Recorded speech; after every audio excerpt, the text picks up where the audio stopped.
I've been thinking and remembering back to the things I wanted to do in life, the things I wanted to be, the jobs I wanted to do. For me, it was becoming a barrister, fighting justice, perhaps for people that didn't have a voice to speak into that.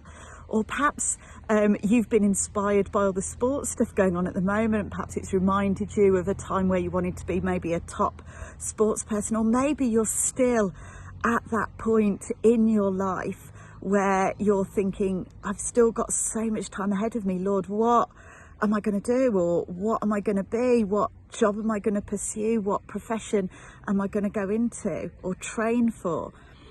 I think it's really interesting, isn't it? In our world, so much people are perhaps characterized by what they do, what they've achieved, what they've managed to do in their life, how successful they've been at a particular job or profession. Or the counter side of that is perhaps people are known by perhaps what they've done badly at or really not done well at. So for me, I'm seeing all the sports stuff at the moment, and the female footballers doing amazing for England, and thinking of the Commonwealth Games that are just starting. And for me, I never wanted to be good at sport really, or pursue that, because it just wasn't something I was interested in. I was probably known more for being bad at sport than being good at it. But it's interesting, isn't it? We often know people by what they've achieved or not achieved, what they've looked to do in life and what they want to be in terms of a job. And we're carrying on the I Will Follow series over these first 3 Sundays in August. And we're going to look at the idea of Jesus being our Redeemer. And it's made me think, what would our lives look like? What would the world around us look like if we are characterized by that very fact that we are redeemed, that we are children of God because of what he's done for us, rather than by anything we can do in a human sense? So what does this word redeemed mean? We're going to look at that so much more over these 3 Sundays, but it means someone has come and paid the price for us. We have been set free from all our wrongs, from everything that we sin and do that's kind of against God, the things he doesn't want for us. He has paid the price for us, so we don't have to. That is what it means to be redeemed. We don't have to pay a price. Jesus paid the greatest price by giving his life so we might live. And there's that verse, John 3:16. Some of us may know it so well.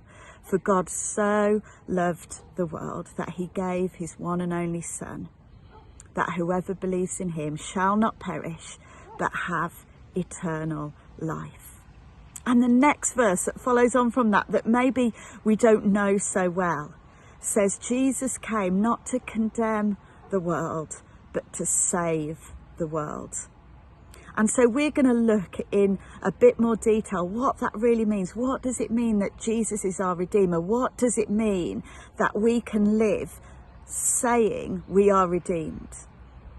I could be sat here now, perhaps in a different thing if life had turned out differently, and be sat here going, I'm this amazing barrister, I've got these many people that I've worked with and worked for justice for. But I'm sat here by the river in Bewdley and thinking, actually, that may have been a great thing, but what's even greater is where God's brought me to now. And what's even greater than that is I can sit here and say, I am redeemed, I am saved. And so we're going to look over these 3 weeks in August, 10:30 a.m. each Sunday. All our Sunday services are at Dog Lane in August. And we're going to really look at what it means if we can each declare that in our lives, the impact that will have for us and the impact that will have for the world around us. So why don't you join us during August, these first 3 Sundays, as we really delve into what it means to be following Jesus, our Redeemer.